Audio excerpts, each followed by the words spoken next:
শাপলা কলিতেই রাজি এনসিপি। প্রতীক হিসেবে শাপলা কলিতে রাজি হয়েছে জাতীয় নাগরিক পার্টি এনসিপি। রোববার বিকেলে নির্বাচন কমিশনের সঙ্গে বৈঠক শেষে এনসিপির মুখ্য সমন্বয়ক নাসির উদ্দিন পাটোয়ারি এর কথা জানান।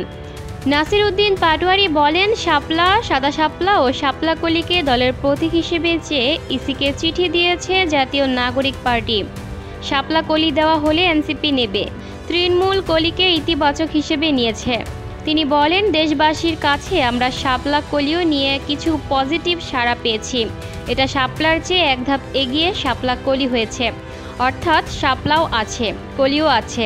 সে জায়গাটায় নির্বাচন কমিশন আমরা যতটুকু চিন্তা করেছি তারা এক ধাপ একটু বাড়িয়ে চিন্তা করে সেখানে কলি এবং শাপলা যুক্ত করেছে।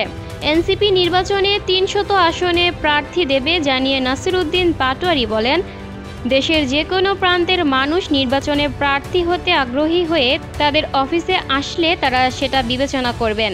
নির্বাচন কমিশন যাতে দ্রুত সময়ে এনসিপি নিবন্ধন সংক্রান্ত কার্যক্রম সম্পন্ন করেন সেই আহ্বান জানিয়েছেন নাসির উদ্দিন পাটোয়ারি।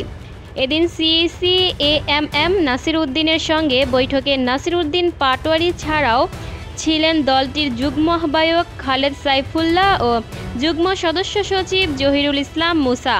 এ সময় ইসি সচিব আক্তার আহমেদ ছিলেন। Lucky Akter, people voice television, Dhaka.